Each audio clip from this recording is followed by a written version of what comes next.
Hello, everyone, and welcome to another edition of Mormon Stories Podcast. I'm your host, John Dehlin. It is August 28th, 2025, and I am super excited today to be announcing a new documentary that is coming out September 1st and September 2nd. We're going to give you all the details.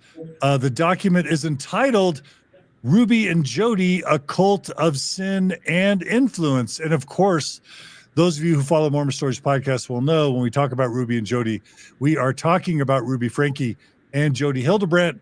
Ruby, of course, being the Mormon mom blogger who had the YouTube channel 8 Passengers. We've covered these stories at length.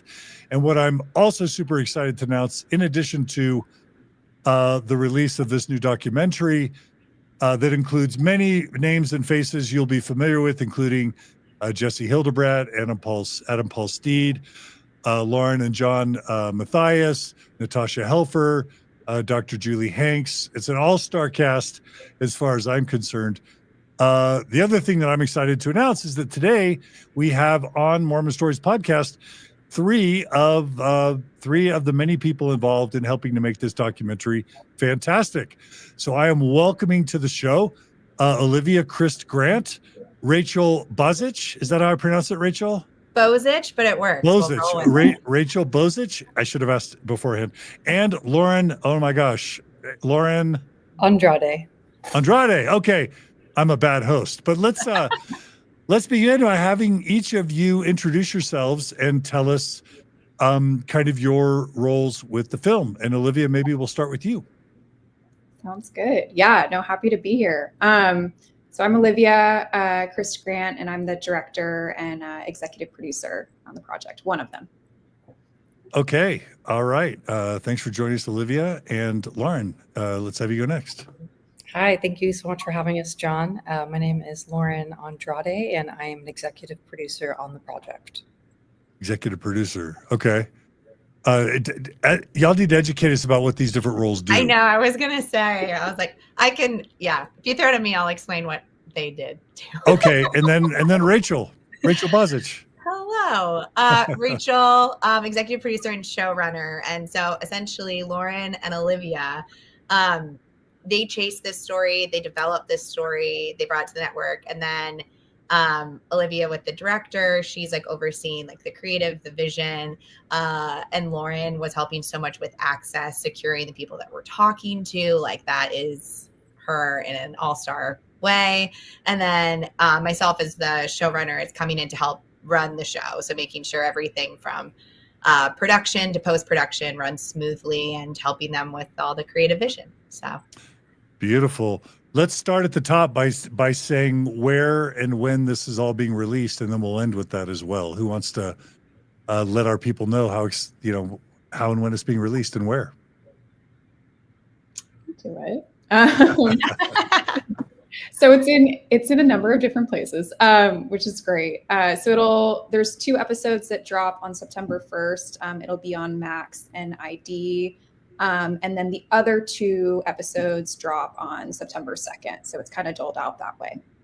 Okay. And you'll have to forgive those of us in Utah. Some of us don't know what Max is. I do, because I watch it all the time. That's HBO Max, right? And then a lot of people won't know what ID is. My wife was like, what's ID? And I know that's blasphemy in your neck of the world, but a lot of people don't know here. So what's ID? ID is investigation discovery. So you can also watch the show on Discovery Plus. Lots of streaming platforms that this will be on. So we're excited. Yeah. And investigative discovery, is that kind of a true crime channel? Yeah. They're like the home of true crime investigation, investigative documentaries, and you can access that also on like your TV, not just streaming wise. So it'll actually premiere and be able to be watched on regular television. Perfect. Okay. All right. Now that we've gotten that out of the way, I do want to welcome our live viewing audience. If any of y'all are super fans or are really into following this story of Ruby and Jodi, we would love to feature at least a few of your questions for our panel. But let's begin by just talking about, well, first of all, are there productions, docs or other things that y'all have been involved with in the past that you would want to talk about just as sort of your background? Maybe there's even stuff you've been involved with that people will have seen or know about. So anyone jump in. Olivia, you go first.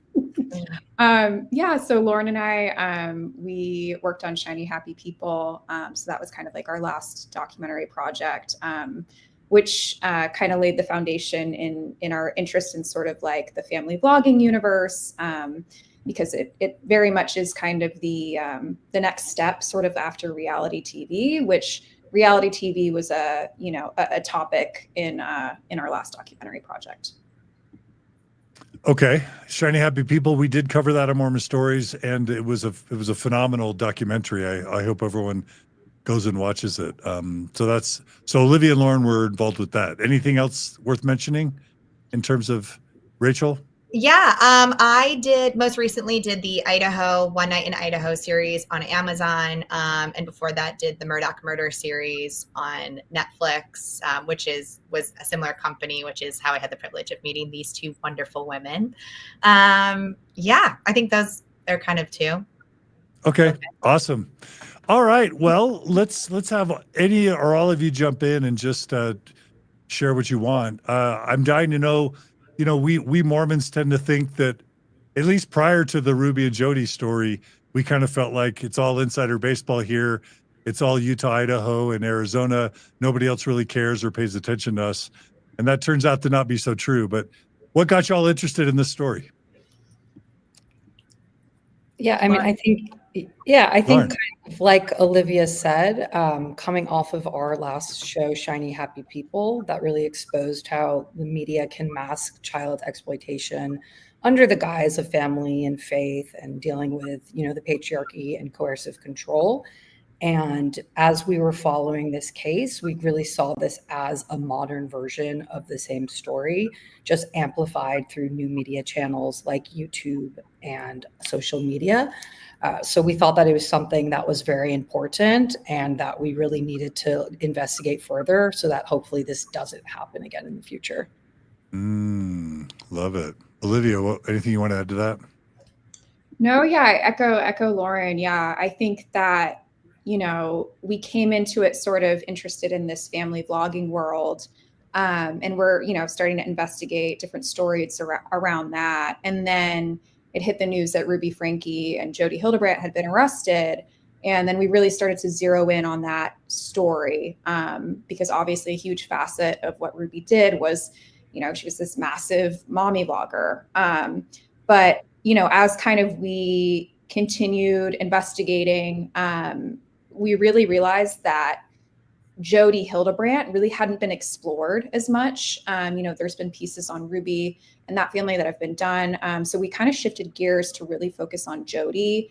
And what we found out was, John, I know you've explored on your platform too, just the number of families that she's affected over the years in really devastating ways. Yeah, some comments are already coming in. Renee writes, please tell me you're going to cover how many people she had divorced and get remarried. My brother went to them for 5 years and had this happen and completely abandoned his kids. I guess y'all can give Renee some darkly good news, right? Yeah. Yeah. I mean, it's unfortunately, that is something that we had to cover. And I think, we still don't know how much, like what the actual number is of people that she completely devastated, because it seems like there's so many people that are still dealing with the aftermath and fallout of what happened.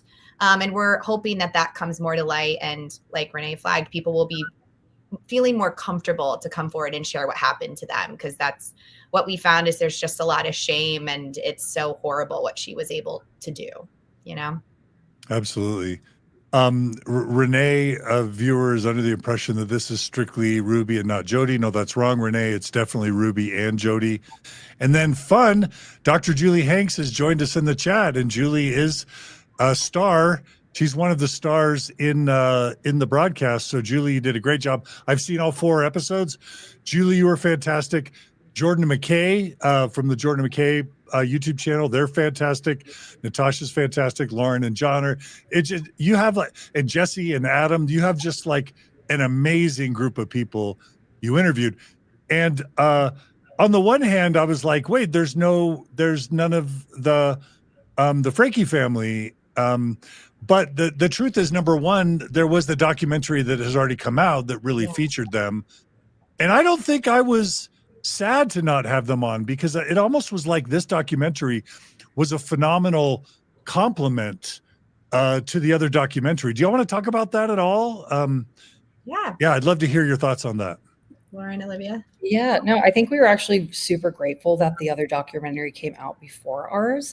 They really laid a lot of the necessary groundwork and framework and just general understanding for us to kind of just like dig deeper, peel back the layers and answer more of these burning questions like, how did we get here? Why did this happen? And trying to really uncover who was the mastermind behind this all. In ours, I think you'll see that we go really, really deep into the Jodi and her playbook of it all. Anything to add, Olivia? Yeah, no, I think that, and that was, I know we're talking about our documentary. I think that documentary was fantastic. And to echo Lauren, I think really, it gave you an understanding of Ruby and that family and Kevin and what was happening really in that house. And really, I think it's fantastic that Sherry and Chad spoke out. Sherry has a book now, and I think it's great that they had a platform to do that.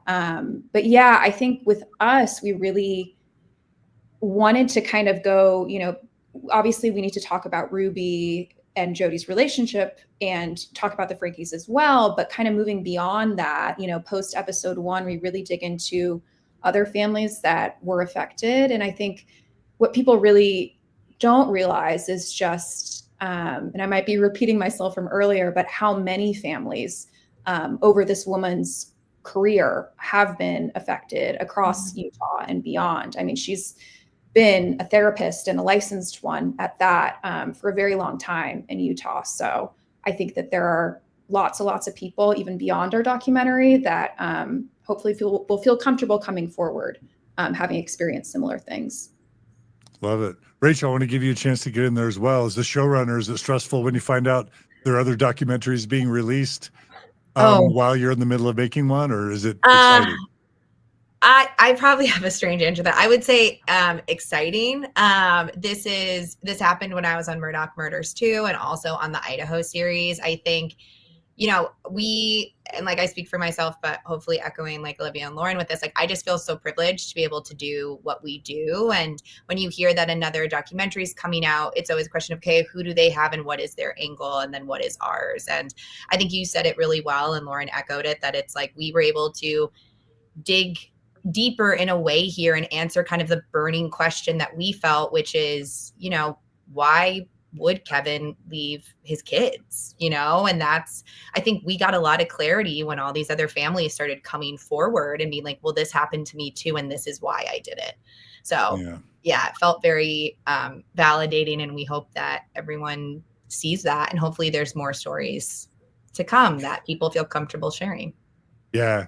And I'll just want to say it would be a big mistake to say I saw the first documentary or series, I don't need to see this one. It's definitely, there's almost minimal overlap, and instead it's actually able to focus a lot more on not just the core players like Jodi, but also you really do a lot of work to talk about the social and cultural and even religious context that I think, to be honest, I think the Franke family was hesitant to even want to start to address.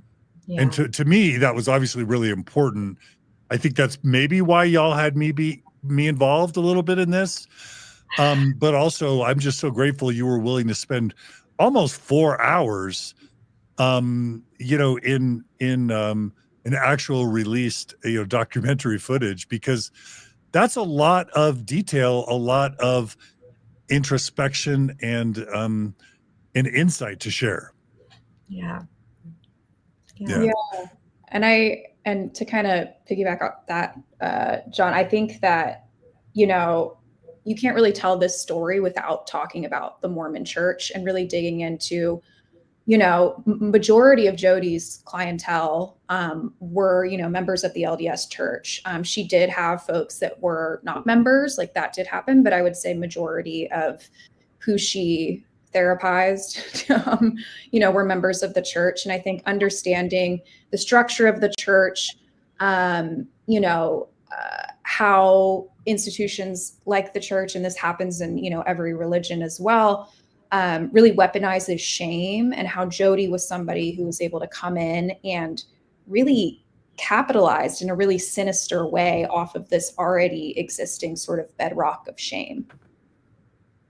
Did y'all know a lot about the LDS Church before getting into this, or was this kind of your main introduction to Mormons and the Mormon people? I actually grew up in Idaho and spent a lot of time around. I have a lot of friends and family, adjacent family that are Mormon, and so it's always been around me, and I found it, it's really interesting to dive into a story that makes you go back to people that and ask questions like, hey, do you know this person? Or, hey, did this happen to you? Or what was your experience here? And helps you dig a little bit deeper. This was definitely my first exposure to like the how deep shame goes around the sexual experience of individuals. So that definitely spawned some interesting conversations, I would say, for sure. How about you, Lauren? Yeah, I would say, honestly, beyond what I had seen in mainstream media, this was really like my crash course into the LDS Church. I thought it was enlightening speaking to a lot of our subjects who actually taught me a lot. On the first call, I'll never forget, with Jessi Hildebrandt, they said to me, they're like, so what do you know about the Mormon Church? And I gave them a very top level answer. And they were so kind, and they honestly sat with me for like over an hour and just broke it all down, the systems, the quorums. This church goes back so far, and there is so much power. So I was super grateful to learn more really through our subjects, and through just reading and trying to get to the bottom of all of this. Love it. All right, Olivia, I want to give you a chance to weigh in on this. Similar to Lauren, certainly did not have like an in-depth knowledge of the LDS Church or anything like that. But definitely got a crash course while doing this show. There's probably a lot of believing or faithful Orthodox Mormons that are like, oh, don't judge us by Ruby and Jodi. We're nice people. We're good people. We're not all, child abusers. And that's true. So I'm imagining you didn't just learn bad or negative things about the LDS faith or the Mormon Church. Do you guys want to share anything positive or constructive or surprising, just to put people at ease, believing Mormons at ease that this you should watch this. It's incredible. Yeah. Well, I think one thing, and like Lauren and Olivia, please add to this, because I think one thing that really stuck out to us so much so is how they create such a community. And you don't really, you can see this in other religions too, but it really blew my mind that every day of the week, there was something that was integrating people into the community and creating that sense of not just within your family, but like really within a larger sense of community, which I feel like a lot of people crave and need in order to function in society. So I thought that was quite incredible. Something Yeah. Anything else surprise you guys, y'all? No, honestly, I think what was super surprising and really cool was just how articulate everyone was. It kind of felt like everyone was like media trained to a degree. Like some level of preparedness. I don't know if it's self-reliance or what, but everyone was just so incredibly articulate and definitely seemed like they did their research, like very good students. I love it. Somebody's asking what the name of the documentary is again. The documentary is called Ruby and Jodi, A Cult of Sin and Influence.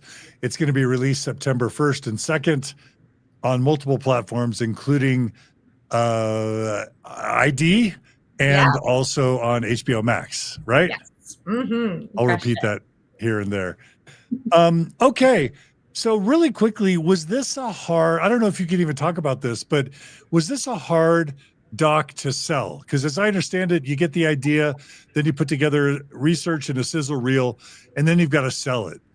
Are you guys even wanting or able to talk about the selling process, whether it was hard or not? Or is that something you want to avoid talking about? Lauren and Olivia, you guys take this one.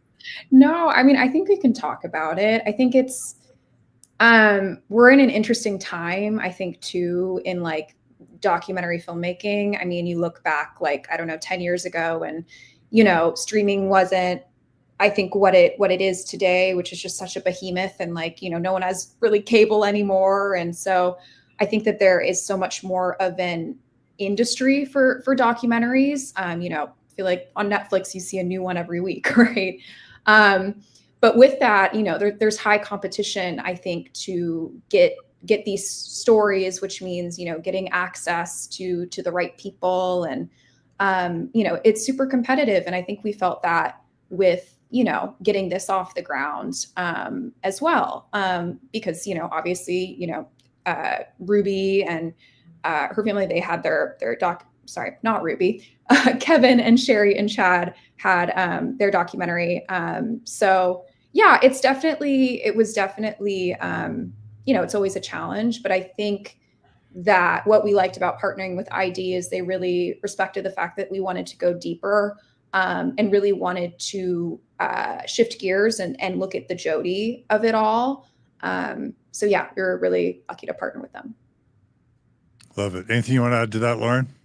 Yeah, no, I think I just echoing Olivia, I think the competitive nature of it all, you know, when a story like this breaks and sweeps the headlines, it's kind of like a mad dash. I feel like a lot of companies are calling the people and the subjects to try to get them to work with them. And I think what Olivia and I were up against most was, you know, talking to these people, introducing ourselves for the first time. We are fairly young filmmakers, and trying to really gain that trust and bond so that people did feel comfortable coming to us and allowing us to share their story versus, you know, 25 other production companies out there calling these people, trying to get them to work with them. Love it. All right. Is it too much of a spoiler to tell people just at a high level what the four, kind of how you break down the organization of the 4 episodes? Is that something we could talk about, just to give people maybe an overview / a few teasers? Olivia, you think so? I think Let's that's do it. I'm sending it to Rachel. Oh, okay. Sure. So the first episode is called Meet the Frankies, and we decided when we were putting this together that it was important for you to understand kind of the event that allows us to go back and ask who is Jodi, and how the world asked who is Jodi, and how did this happen, which in order to do that, you need to understand the Frankies. You need to understand what happened there. So we get through the first episode, and by the second episode, you're living in the crime and the arrest of Ruby and Jodi. And then we start to get introduced to other characters, like you flagged Adam Paul Steed is one of those. And we have them coming forward as they naturally did when Jodi was arrested, being like, I know more about this woman, you guys should too. And by the end of the second episode, you really start to understand her playbook much more, how she operated and did this to many, many families. And then you will get a tease of what's to come in episodes 3 and 4, which is the second night, which is truly Jessi's experience. And Jessi, they are so incredible, and they take us really into the motive and kind of the deeper, darker look at their aunt and what they experienced. And by episode 4, we're kind of thrown back into why Ruby did what she did and why Jodi did what she did. And we think between all the 4 episodes, we kind of explain and answer all of that, which is, why did this happen? How did Jodi do what she did for so long? Why did she do it? And then also, you know, give some solutions and do say that more needs to be done, because this really should never happen again.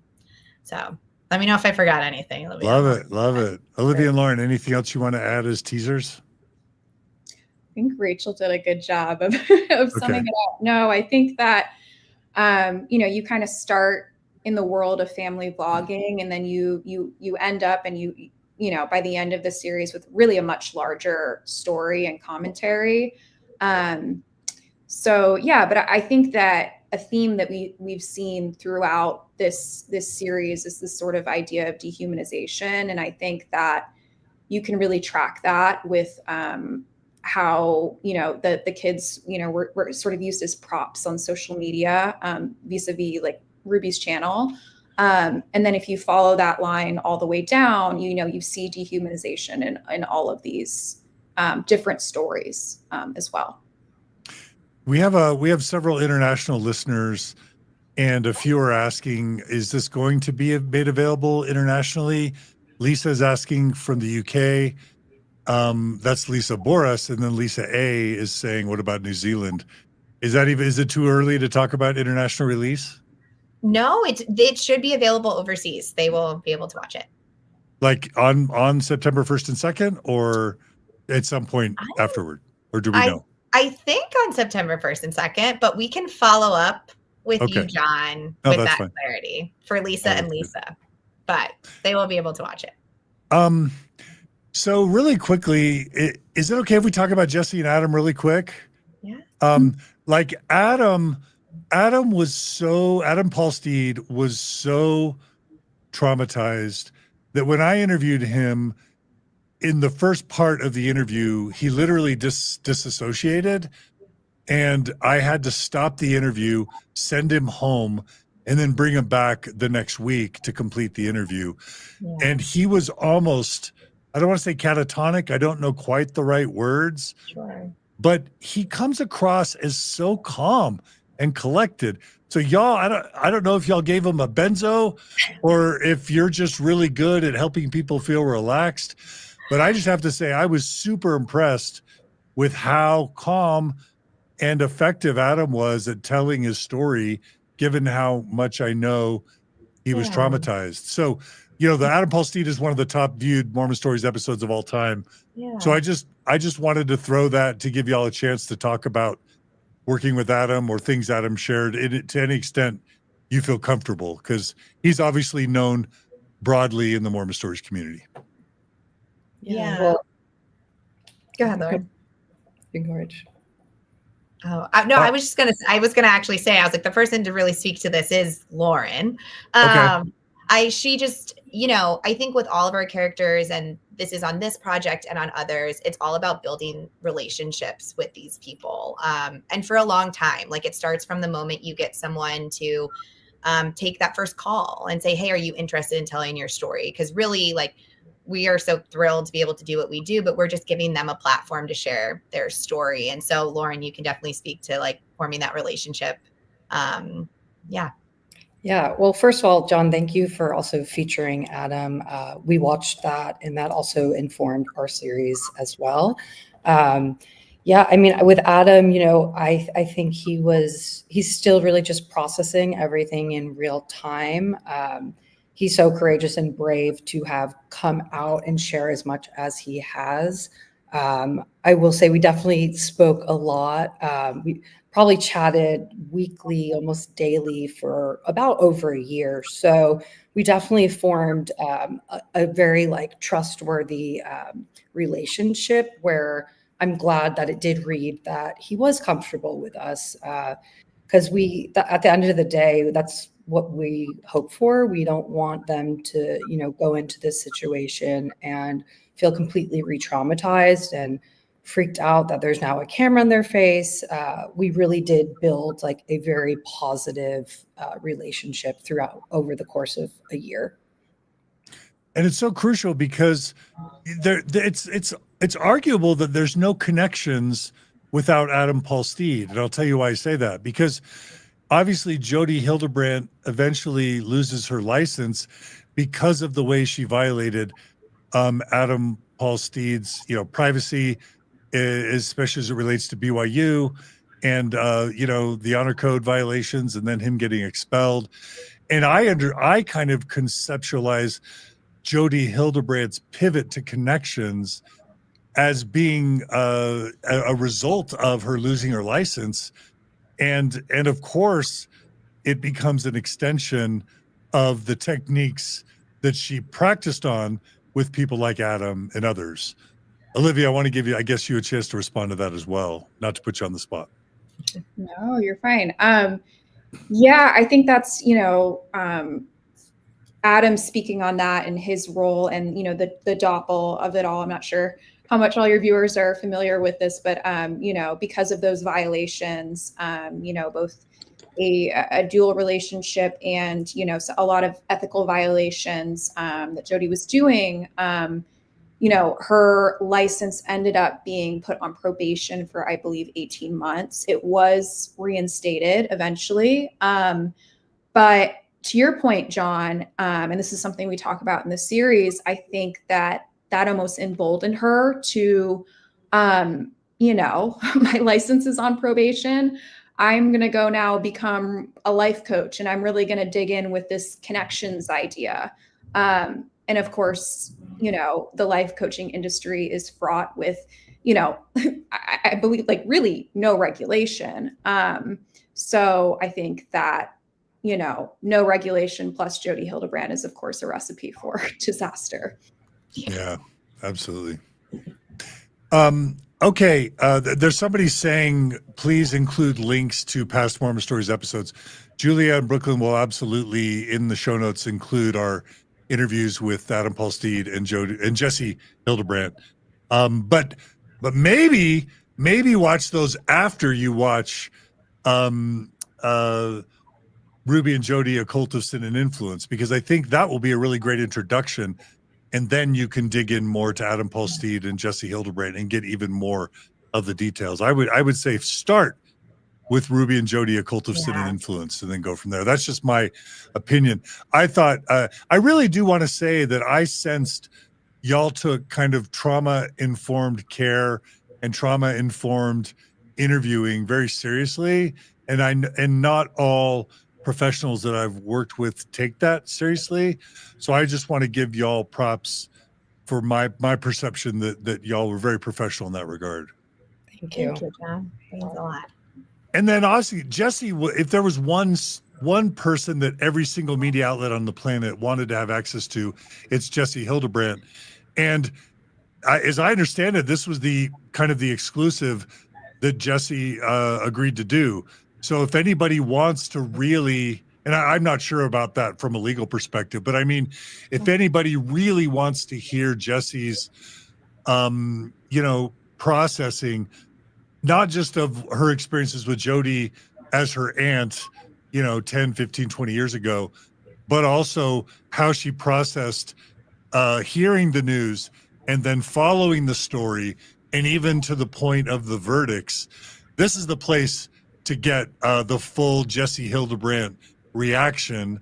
And I'll just say also, you were able to pull out emotion from Jessi that I didn't see even in my 4+ hours with them. Yeah. And so I just wanted to give y'all, and also the cinematics, the cinematography, the colors, the lighting, they're just chef's kiss. Jessi and Adam both, it's spectacular. Julie looks great. Natasha looks great. I don't love how I look, but I think that's more my problem. But do y'all want to talk about working with Jessi and having that kind of semi-exclusive with Jessi? Because that is in and of itself, that's a reason to watch all 4 episodes. Go ahead. I've talked too much. No, you're great. Well, first, I just want to say, like, all the looks and everything, like, that's DP Brandon Riley. He's incredible. And we had an incredible, like, crew just on set. Who met John and, like, who set that all up, and our set designer. It's just like, this can't be made without them too. But yeah, I think with Jessi, like, Lauren and Olivia, you guys should speak to that. Yeah, I mean, y'all went to Seattle, right? Didn't you actually go to Seattle? No. It was a cold call. Really grateful that they did answer. I know that, like I had said earlier, when a case like this comes out, there's a swarm of media. And when we first connected with Jessi, they were real with us. They said, over 30 companies are reaching out. All these networks are watching out.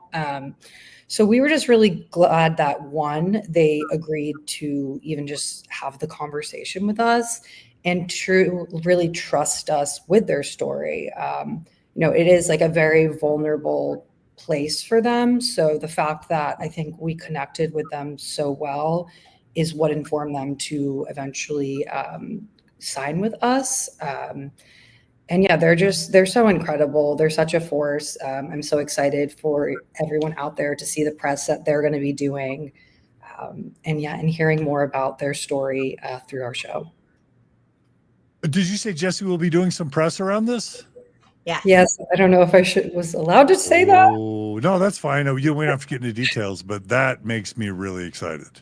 No, just. I mean, I don't want to get too gleeful because I know that for Jessi, this is a very emotional thing. Yeah. And Jessi's a very private person to the point that Jessi, I think, moved to another country to kind of shield themselves from some of this spotlight. But for the sake of the story and for maybe making things better for other people, I'm very, very happy to hear Jessi will be doing some press.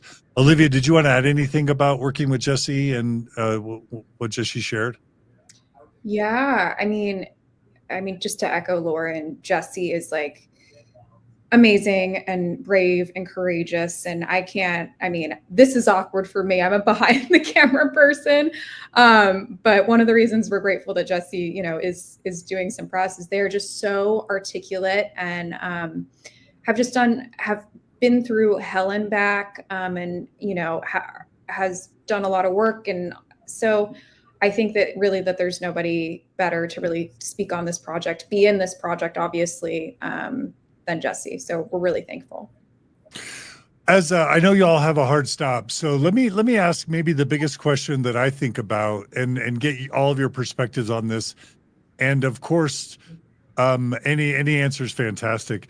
What I'm always on Mormon Stories, what I'm always stuck with on a true crime story is kind of, two ends of the spectrum. One end of the spectrum is it doesn't matter the group of people, there's going to be bad eggs. Atheists, Catholics, Jews, Mormons, it doesn't matter. There's always bad eggs. And so you can't really tie the culture or even the religion or the faith to the crime, because there's plenty of people in the faith or in the culture that don't kill or don't murder or don't torture or don't abuse. So that's like one end of the spectrum. And then there's the other end of the spectrum that I think is where my bias is, which is almost always seeing Mormon doctrine, Mormon theology, Mormon history, Mormon culture, Mormon practice as being central to any bad that kind of emerges. And I know the truth always lies somewhere in the middle. And so I would love to get each of your takes on what you feel comfortable sharing about the extent to which this story belongs on one side of the spectrum, on the other, or somewhere in the middle. How's that? And Rachel, I'll have you start, and that will give Lauren and Olivia a chance to also prepare their response. Yeah. Well, I think the thing with this story is that when you do take away the Mormon element just for a second, it's just a deeply human story about someone who actively sought to destroy families. And I think that at its core is what this is. And now whether she believed she was doing it for good, whether her thoughts were deeply ingrained. I mean, you kind of spoke to this a little bit too, John, of like the Mormon doctrine being so ingrained that she did think she was doing something, I think that's where it kind of falls in the middle for me. But I do think, like you said too, like this could have happened in a lot of different religions. And I think high demand religions and religious institutions that do, that do speak and encourage you to think a certain way or have a lot of rules, inherently there's rules that get broken. And so I think, this was just kind of a place for Jodi to come about. But it's not to say that if she was in a different religion, this couldn't have happened, So I think that's kind of how we found in the middle there. But yeah. I love it. I know you got to be diplomatic also answering this question. Olivia, I'll give you a chance to answer and then Lauren. Okay, yeah. No, I mean, like I said earlier, I think you really can't tell this story without understanding the Mormon Church. I think that, the two go, sort of hand in hand, but at the same time, I think it was important to us as filmmakers for people in the LDS Church to watch this, and, people who are not to watch this. So that's why in our series, we interviewed people, sort of like across the faith spectrum. Some are still in the church, some are not. And really just giving everyone a chance to share their perspective and, leaving it sort of up to the audience, what they think. And I think it's this story has so many layers. I do think the shame element, in like I said earlier, this happens in all sorts of religions, but I think the shame element is particular to this story because that's what Jodi was able to weaponize. But then at the same tune, the LDS Church is all about families, and Jodi was actively destroying them. So, there's a lot of sort of like confluences in this story that I think is just interesting to unpack. Paradox. All right, Lauren. Yeah, I mean, I think, you need to kind of understand the Mormonism of it all so that you can understand that the family hierarchy, this is kind of a patriarchal society. There's an emphasis on obedience and moral purity. And you need to understand that because those are things that Jodi wielded and used to manipulate her victims. At the same time, this story is really not about the Mormon Church. It's asking these meaningful questions about cultural pressures, obedience, shame. It's not necessarily just an indictment of religion. It's kind of a larger case study in how authority, trust, and manipulation can be abused under any system. Yeah, and for our believing, faithful Mormon listeners out there, this movie is not going at the Mormon Church. I think it deals with the LDS Church very respectfully, and is not in any way seeking to defame or attack the church. That's my impression. So I'm sharing it. I'm also going to share. There's the photo of three of the four of us at the screening. This happened. What, Tuesday night? Is that right? Yeah. And it was super fun and such an honor to be able to come out there with you again. Jordan McKay, ex-Mormon YouTubers are in it. Lauren and John Mathias of Hidden True Crime, Natasha Helfer Parker, Dr. Julie Hanks, again, Jessi Hildebrandt and Adam Paul Steed. Any other friends of Mormon Stories podcast that I should mention? I should say maybe even Visions of Glory has an appearance. Maybe. It's possible. I mean, you'll just have to tune in to see. All right. Well, before we wrap up, any final things y'all want to say about the making of this or about your impressions of it? And then, of course, we'll plug finally how people watch it again. Rachel, any final thoughts you want to add before we tune out? Yeah, I'm excited for people to watch it. I'm excited for the conversations that we hope it sparks. And I think one of my goals is always to help educate. And I learned so much working on this. And I just hope people leave more curious and intrigued than before. And I do hope you watch it. And then, like John said, go and watch his personal interviews with Adam and Jessi, because they dive in a way, because Adam's story has so many twists and turns we couldn't fit in. And so, yeah, definitely check it out. Just as a buffer between you, Rachel, and Lauren and Olivia, I'll just say I really believe that this show, and I said this in the screening, this show is going to help the LDS Church be more healthy. It is a constructive look at two people that were acting badly. But most importantly, I believe it's going to help the Mormon Church and the Mormon people make constructive changes to help keep things like this from happening again. The only real thing that changes the church and the culture, in our opinion, is constructive exposure. And that's the gift that y'all have given my people. And I said that at the screening, and I'm going to say that now. Thank you all. It's meant so much to me to see such a thoughtful and in-depth coverage of our people. And with that, Lauren, I'll have you go next. Yeah, well, thank you so much, John, and can't thank you enough again for coming to the screening and participating in this.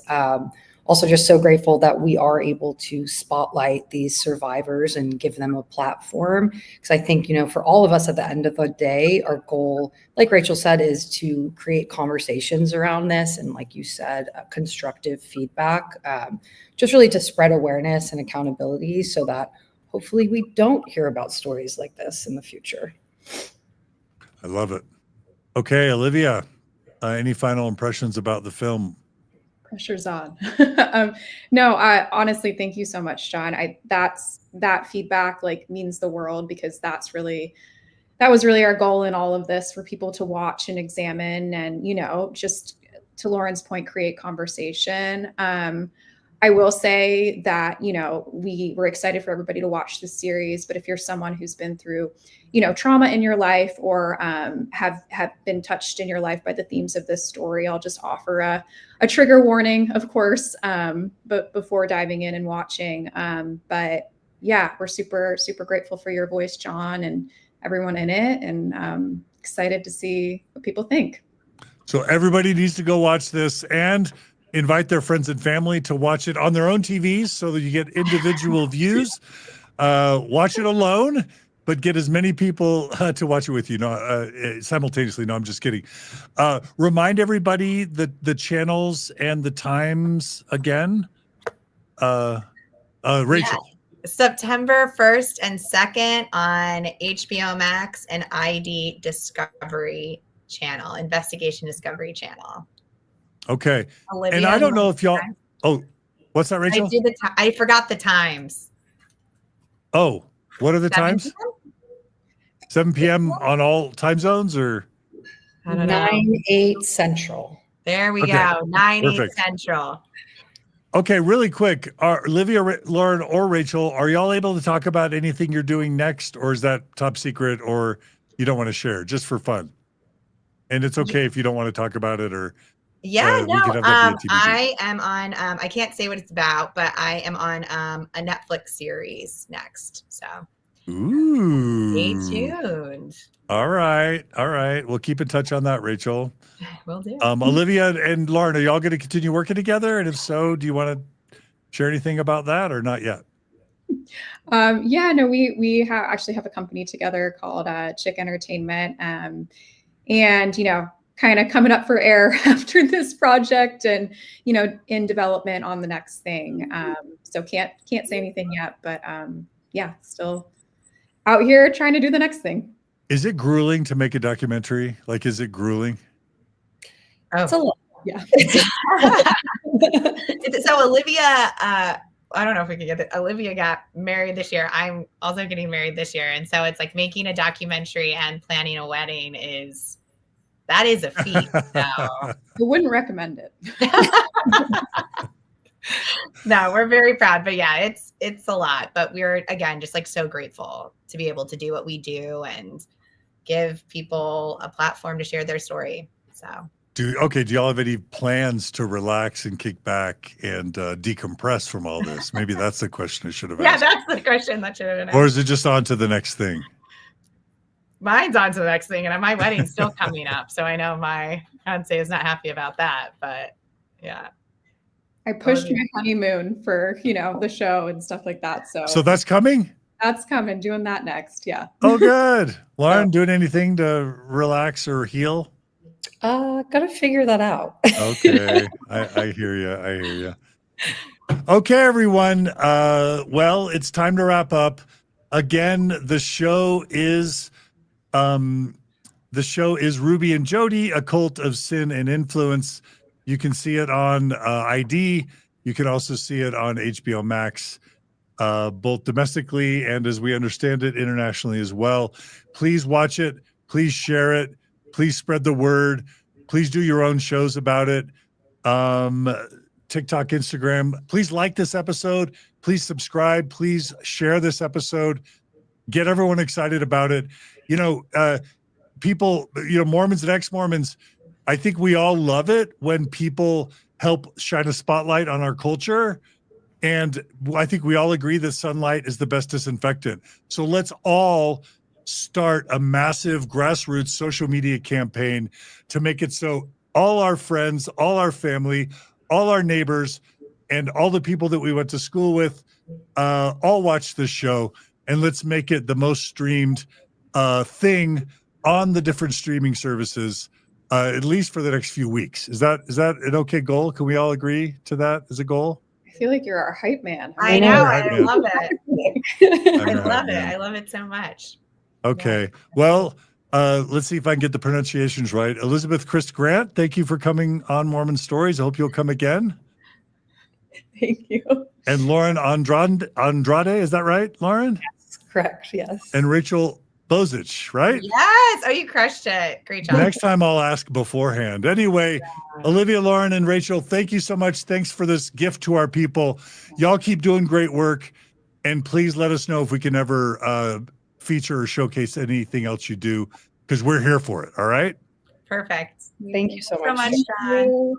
All right. Thanks so much for coming on Mormon Stories. Y'all take care. And again, the show is Ruby and Jodi, A Cult of Sin and Influence, HBO Max, ID Discovery.